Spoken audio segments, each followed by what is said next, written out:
एक बार की बात है, सब सखियों ने आपस में चर्चा किया कि हम लोग कल प्रातः काल बरसाने से माखन बेचने मथुरा के लिए चलेंगे।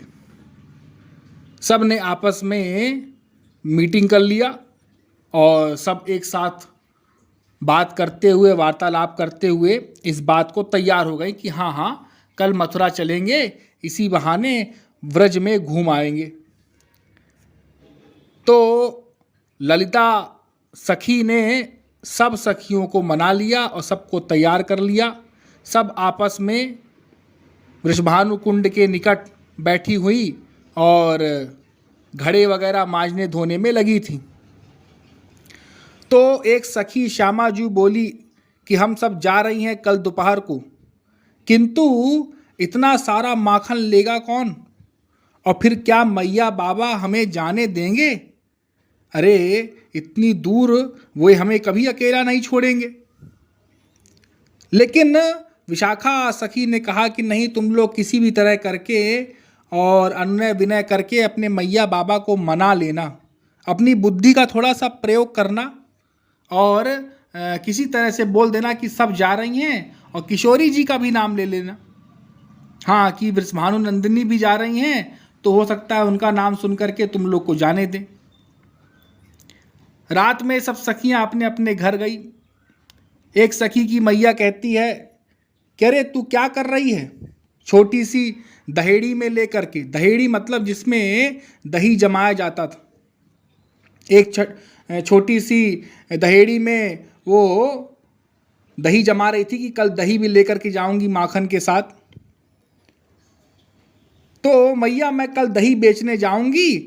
अरे क्या कहती है, तू दही बेचने जाएगी? तेरे घर में क्या कमी है? अरे कहाँ जाएगी तू बेचने?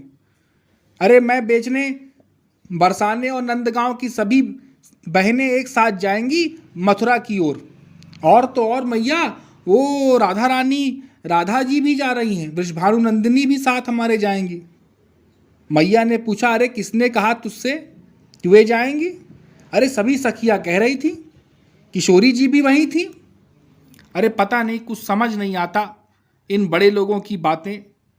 अरे नंद महल के युवराज गाय चराते हैं और वृषभानुपुर के राजा की बेटी ये गोरस बेचेगी, माखन बेचेगी। अरे क्या कमी पड़ गई न जाने कीर्तिदाजू को, कीर्ति मैया को। इतनी सुकुमार लली कहाँ कहाँ भटकेगी लेकर के गगरी। इसी तरह से बड़बड़ाते हुए किसी तरह से वे गईं। इससे उस सखी का पिंड छूटा। अगली सुबह भोर होते ही सब सखियां बरसाने की मिल करके और वन की ओर चली। दोनों ओर श्वेत श्याम पर्वत और बीच में सांकरी खोर। आज भी आप लोग जाएं बरसाना तो सांकरी खोर पड़ता है, बड़ी कठिनाई से लोग उसको पार करते हैं, परिक्रमा मार्ग में पड़ता है वह, चिकसौली में। तो सांकरी खोर बीच में पड़ा, बड़ा लंबा चौड़ा सांकरी खोर दोनों पहाड़ों के बीच में। तो सखियां सब आपस में हंसी ठिठोली करते हुए एक दूसरे से वार्तालाप करते हुए जा रही थीं। दोनों ओर के वृक्षों पर वानरों का झुंड लदा हुआ था। एकाएक आगे वाली सखियां ठिठक कर रुक गईं। सबने अपने अपने नेत्र उठाकर देखा तो दोनों पैर फैलाए कटी पर, कमर पर हाथ धरे श्याम सुंदर खड़े हैं। सखियों ने मुस्कुराकर एक दूसरे की ओर देखा। चंद्रावली जीजी आगे बढ़ के आई। अरे भाई, पथ काहे को रोके खड़े हो, हमें निकलने दो। श्याम सुंदर ने कहा, कहाँ जा रही हो? ये माखन बेचने। अरे कहाँ? अरे तुम्हें इससे क्या, हमें जाने दो। ठीक है चली जाओ, लेकिन मेरा कर दे दो। कर माने टैक्स, आज की भाषा में कहें तो मेरा टैक्स दे दो, कर दे दो और चली जाओ जहां जाना हो।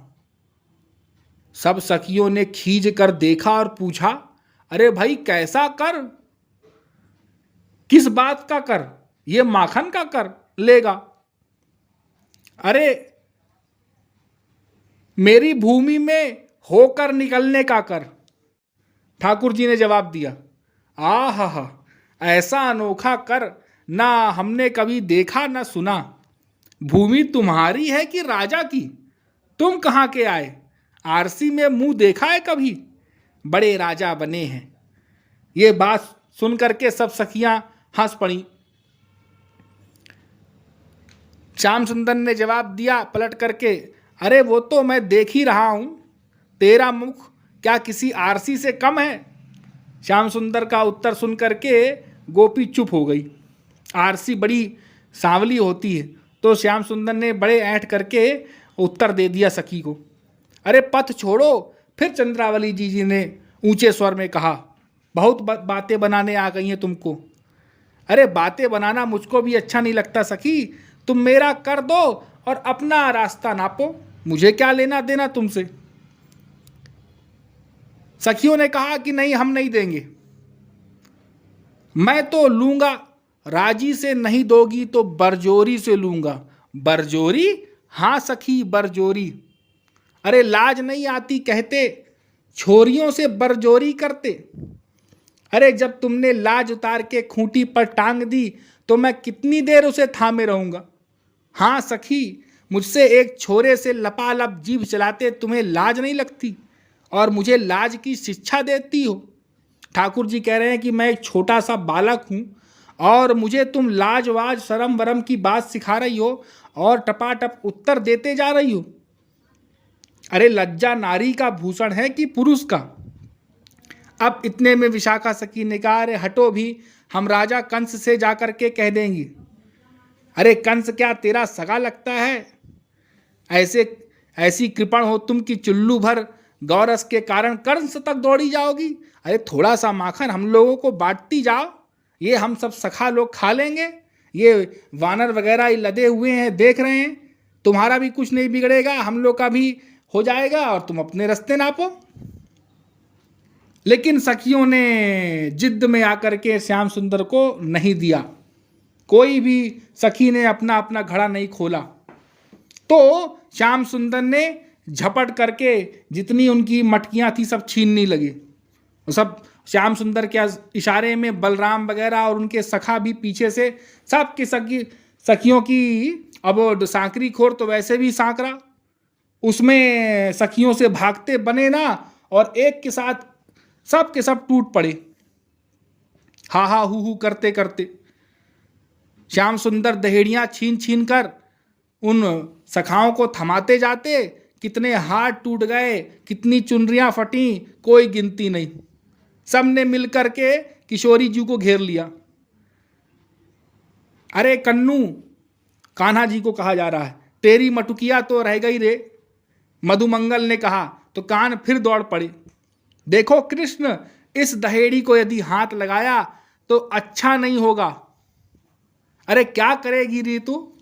कहकर श्याम सुंदर ने एक सखी को धक्का दिया, किसी को झटका, किसी को उछल कर और उसकी मटकी पकड़ ली और वानरों ने पूरा हाहाकार मचा दिया। सब मटकियां फूट गई, पूरा का पूरा माखन सांकरी खोर में फैल गया देखते ही देखते, और सब चट कर गए वानर वगैरह सखा वगैरह। हाँ, और सब चट करके अंगूठा दिखाते हुए श्याम सुंदर चिढ़ाते हुए वो पर्वत पर, दोनों पर्वतों पर चढ़ गए। फिर तो उस महाभोज को देखने में जो सखियां ऐसी लीन हो गईं कि सब की सब भूल गईं कि हमारे कितने हाथ टूट गए, कि वस्त्र गीले हैं। सांकरी खोर में जैसे कीच मच गई गोरस की। सब के सब कपी और पक्षी भी भोग लगाने लगे और श्याम सुंदर सखाओं के साथ अंगूठा दिखाते हुए, मुंह चिढ़ाते हुए और एक दूसरे पर फेंकते हुए खाते और खिलाते रहे। और फिर जब सब खत्म हो गया माखन, तो श्याम सुंदर ने कहा कि अब क्या कर रही हो यहाँ खड़े होकर के? अरे सांझ हो जाएगी, लौटते लौटते जाओ अपने अपने घर की ओर।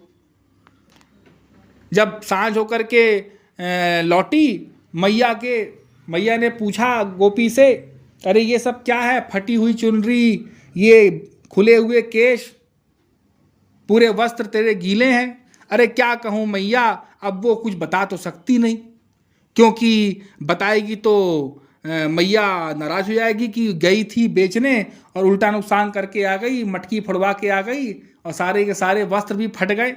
अरे क्या कहूँ मैया, तो उसने बहाना बनाया कि हम सब जा रही थी वन में तो एक बहुत बड़ा भालू निकल के आया। उसको देख कर के हम सब सखियां भागी, छोटी छोटी तो सखियां थी, भालू को कभी देखा नहीं। तो ये सब दहेड़ियां फूट गईं, ये सब गिर गईं और गिरने पड़ने से हमारे वस्त्र भी फट गए। हमारा चिल्लाना सुन करके श्याम सुंदर दौड़े आए, उसको भगाकर हम सबको आश्वस्त करके मार्ग दिखाया, तब जा कर के हम लौट पाए। ये सुना मैया ने तो गले लगा लिया गोपी को कि अरे तूने अच्छा ही किया, भाड़ में जाने दे दहेड़ी को, माखन को, तू तो सही सलामत वापस आ गई। तो इस प्रकार से ठाकुर जी नित्य नवीन लीलाएं ब्रज में किया करते थे और गोपियों के साथ नित्य क्रीड़ा किया करते थे।